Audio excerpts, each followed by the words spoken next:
Pashupatinath? Hi India.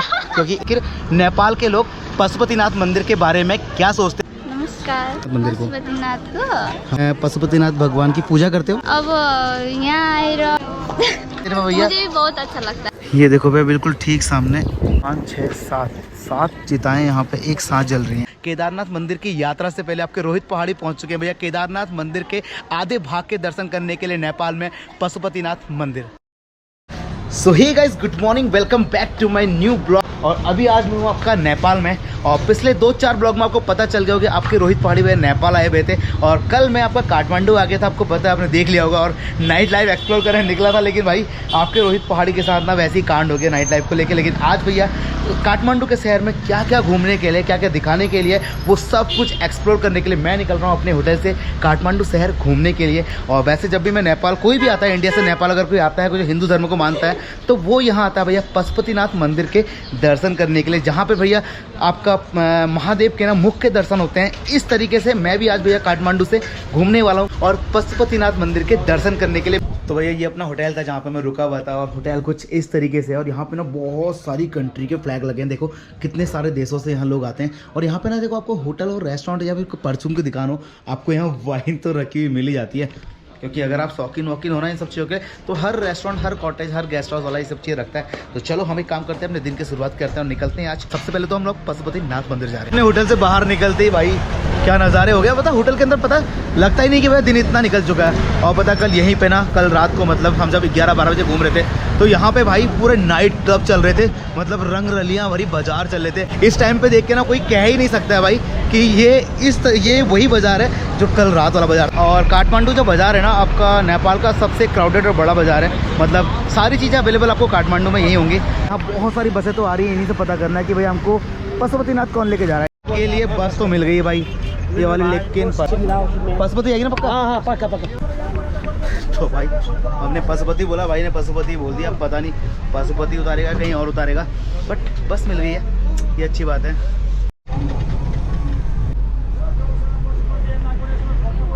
तो भाई यहाँ से ना आपका काठमांडू से आपका जो पशुपतिनाथ है ना, उसकी जो दूरी है वो 7 किलोमीटर है ना। अगर नेपाल अगर आप घूम रहे हो ना, तो नेपाल में ना बस से घूमना बहुत बढ़िया है। आपका सस्ता किराए में ना आप आराम से नेपाल घूम लोगे, मतलब। और काठमांडू में ना हर जगह जाने के लिए बस लगी रहती है, और बस से घूमते टाइम ना आपको ये बस चारों साइड से आपके काठमांडू से लेके घूमती है, और आपको ना पूरा नेपाल बढ़िया तरीके से देखने को मिलता है। आपका बस वाले ने भी हमको पशुपति छोड़ दिया है, तो ये अपनी बस थी भैया पशुपतिनाथ के लिए।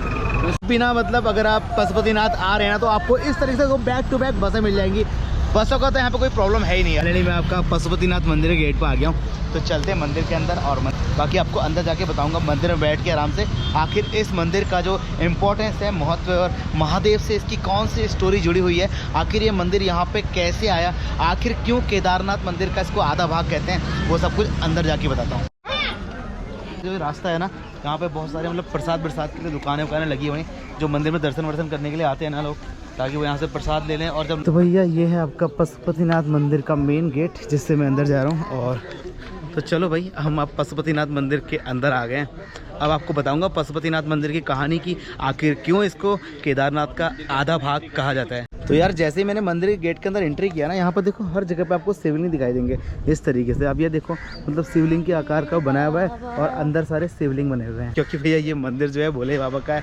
तो यहाँ पे हर जगह पे ना अब ये शिवलिंग यहाँ पे बनाए हुए हैं, या ये पहले से यहाँ पे मतलब क्या कहते हैं स्थापित हैं, इसके बारे में मुझे नहीं पता है। मैं जो देख रहा हूँ वो आपको बताता जा रहा हूँ। भाई मैंने अभी मंदिर के अंदर आया था ना, अभी मैं आपका पशुपतिनाथ मंदिर की जो मेन मूर्ति है वहाँ नहीं पहुँचा, उससे पहले ही भाई देखो इतने सारे कबूतरों की बिल्कुल मेला लगा हुआ है यार। और कबूतर का जो साउंड होता है ना, गुटरगू गुटरगू, और इतने सारे कबूतर एक साथ साउंड कर रहे हैं, तो ऐसा लग रहा है कि बड़ा म्यूजिशियन बिल्कुल बैंड बज रहा है। सच में आपको वो सुनने में आ रही है, आवाज़ नहीं आ रही पता नहीं, लेकिन मेरे कानों में ना बिल्कुल साउंड सुनाई दे रहा है। भाई मैंने इतने सारे कबूतर ना कभी अपने पैर के बगल में कभी नहीं देखे भाई, वरना कबूतर ना आदमी को देख के कितना भागते हैं, इंसान को देख के, लेकिन ये कबूतर देखो हमारे पैरों के बगल में खेल रहे हैं भाई। तो भाई मैंने ना इतना खूबसूरत नज़ारा ना अपनी लाइफ में सच में आज से पहले कभी नहीं देखा, कि भाई इतने सारे कबूतर भैया एक साथ देख रहे हो। तो भाई फाइनली आपके रोहित पहाड़ी भैया अपनी भारत से नेपाल की इस यात्रा में पहुंच चुके हैं भैया पशुपतिनाथ मंदिर का ये गेट, क्योंकि इससे अंदर ना भाई कैमरा वैमरा अलाउड होगा नहीं, तो मैं आपका पशुपतिनाथ मंदिर के गेट के बाहर से खड़े होकर ना बस ये शूट कर रहा हूँ। और सबसे पहले मैं जाता हूँ जाके महादेव के दर्शन करके आता हूँ, उसके बाद जाके आपको बताता हूँ ये कहानी क्या है, अंदर का जो भव्य दर्शन है वो है कैसा।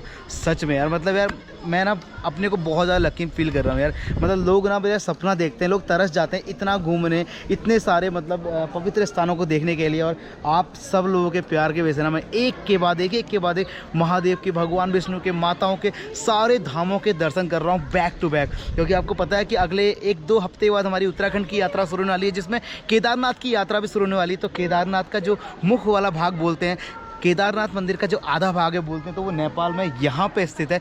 केदारनाथ मंदिर की यात्रा से पहले आपके रोहित पहाड़ी पहुँच चुके हैं भैया केदारनाथ मंदिर के आधे भाग के दर्शन करने के लिए नेपाल में पशुपतिनाथ मंदिर करते हैं। मंदिर के अंदर चलते हैं, दर्शन करके आते हैं, क्योंकि अंदर ना कैमरा अलाउड है नहीं, तो हम बाहर से ही बस आपको दर्शन करा रहे हैं। हम जाके भव्य दर्शन करके आएंगे और आपको बताएंगे कि भैया आखिर अंदर क्या क्या भव्य दर्शन है।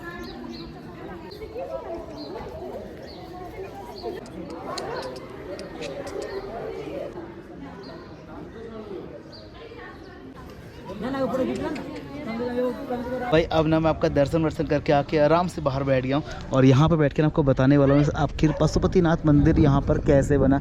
और ये मेरा दूसरी बार है जब मैं आपका नेपाल में ना पशुपतिनाथ मंदिर के दर्शन कर रहा हूँ। अंदर ना इतने सारे शिवलिंग वाले मंदिर है ना, जैसा आपका जागेश्वर महादेव में है ना। अगर आप जागेश्वर नहीं गए होंगे उत्तराखंड में तो आपको शायद पता नहीं होगा, लेकिन आप गूगल करेंगे तो आपको पता चल जाएगा। जिस तरीके से आपका जागेश्वर में ना बहुत सारे मंदिर हैं, आपका शिवलिंग के समूह है ना, वैसे ही आपका पशुपतिनाथ मंदिर के अंदर बहुत सारे शिवलिंग के समूह हैं इसके अंदर। और आपको मैं बता रहा था ना कि आपका ये पशुपतिनाथ मंदिर आखिर नेपाल में यहाँ कैसे बना। जब सारे पांडव भैया कौरवों का वध करने के बाद ना भगवान शिव को खुश करने के लिए, उनको ढूंढने के लिए कैलाश गए ना, तो केदारनाथ जब वो पहुँचे तो वहाँ भगवान शिव ने ना बैल का रूप लेके ज़मीन के अंदर धंस गए थे।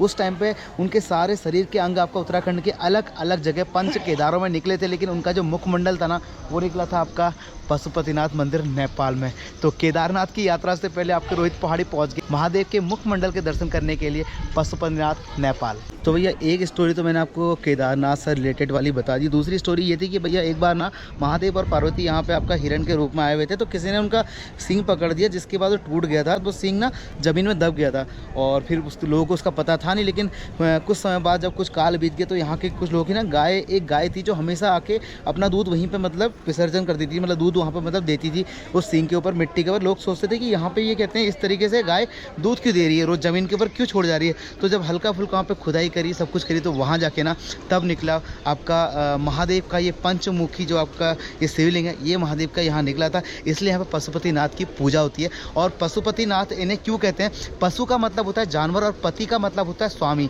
तो सारी सृष्टि के सारे जीवों के स्वामी इनको बोला जाता है, इसलिए इनका नाम पशुपतिनाथ महादेव। भाई देखो हम पशुपतिनाथ मंदिर से बाहर की तरफ आए तो यहाँ के नेपाल के बहुत प्यारे प्यारे लोग मिले। कैसे हैं आप? नमस्कार। नमस्कार। तो मतलब जैसे कि मेरे को पता है ना जितना पशुपतिनाथ के बारे में कि पशुपतिनाथ आपका केदारनाथ का आधा भाग है, तो आप लोग क्या मानते हो पशुपतिनाथ के मंदिर में? आप कैसे पूछते हो इस मंदिर को? आप किस रूप में पूछते हैं इस मंदिर को, पशुपतिनाथ मंदिर को? पशुपतिनाथ को? हाँ क्यों? मतलब अच्छा आप मतलब पशुपतिनाथ भगवान की पूजा करते हो? हाँ जी। किस रूप में पूजा करते हो? अब यहाँ आएर शायद तो या तुम बता नहीं पा रहे हो या फिर तुम्हें पता नहीं है? पता है। पता है? पता क्या पता है? भगवान मतलब भगवान शिव जी का मंदिर है, ये तो पता होगा। हाँ जी। शिव जी कौन है ये पता होगा। तो फिर आप यहाँ जब आते हो तो क्या मतलब क्या मन में इच्छा लेके आते हो पशुपतिनाथ मंदिर में? यहाँ पे यहाँ आएपछि जे कुरा पनि मागेपछि पुरा हुन्छ भन्ने मतलब इच्छा, आपकी जो इच्छा होती है वो पूरी होती है, मतलब अपनी मनोकामना लेके आप यहाँ आते हो। तो ये लेडी ना हिंदी बोलने में काफ़ी कंफर्टेबल नहीं है, तो चलिए हर हर महादेव, नमस्कारम, फिर मिलते हैं। तो सभी नेपाल वालों को और इंडिया वालों को हाय बोल दो यहाँ से।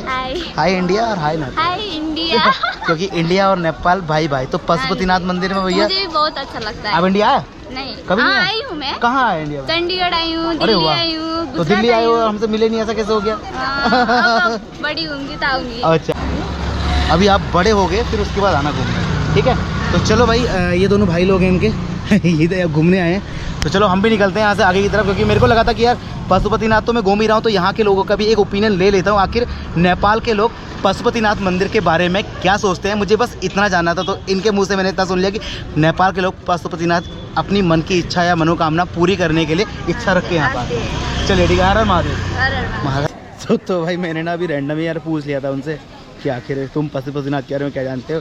तो पहले तो बेचारी वो लड़की हक्की बक्की रह गई, उसका मैं क्या बताऊँ। फिर मैंने बोला कि मैंने कहा जो तुम फील करके इस मंदिर में आते हो वो बता दो, बाकी ये कोई इंटरव्यू थोड़ी चल रहा है कोई जी न्यूज़ का कि भाई तुम क्या बोलना है, तुम्हें सही है गलत, तुम क्यों आते हो। तो उसने बोला हम अपनी मनोकामना पूरी करने के लिए यहाँ आते हैं भगवान शिव के मंदिर में। तो मैंने कहा ठीक है ओके।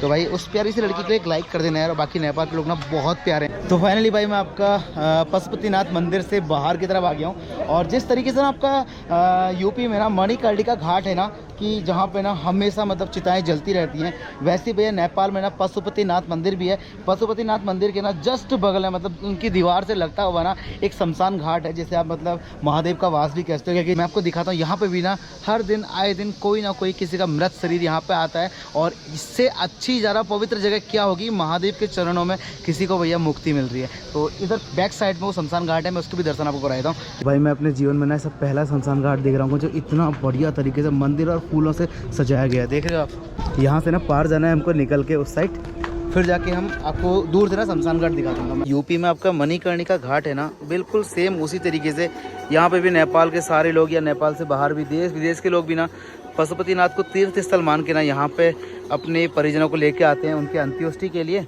और ऊपर देखो आपका पशुपतिनाथ मंदिर ये है, देखो पीछे बिल्कुल ठीक सामने, और वहाँ से लोग देख रहे हैं। जिन लोगों ने आज से पहले मतलब शमशान घाट नहीं देखा होगा ना, तो वो लोग भी यहाँ से शमशान घाट के दर्शन कर लेते हैं। और इस शमशान घाट को ना आपका भोलेनाथ का एक घर भी बोलते हैं।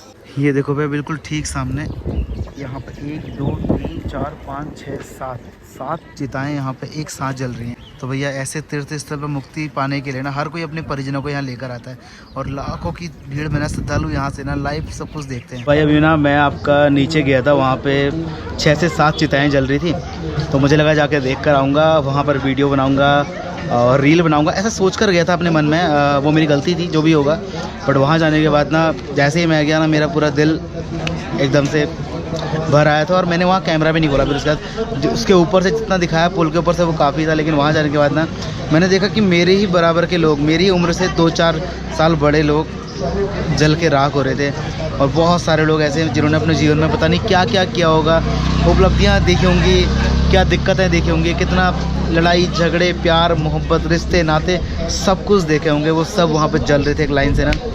तो मेरे समझ में नहीं आया कि मैं ये सब क्या कर रहा हूँ। मैं किसी से होड़ तो नहीं कर रहा हूँ यूट्यूब में ना कि मुझे आगे बढ़ना है। मैं पैसे के पीछे इतना तो पागल नहीं हूँ ना कि मैं पैसे के लिए दिन और रात सोने को तैयार नहीं हूँ। कहीं ऐसा तो नहीं कल को हम भी चले जाएंगे और कुछ गलतियाँ हमारी रह जाएंगी, किसी से कुछ कहना था वो कह नहीं पाएंगे, बहुत सारी चीज़ें मतलब ना अंदर अंदर हो जाता है ना यार।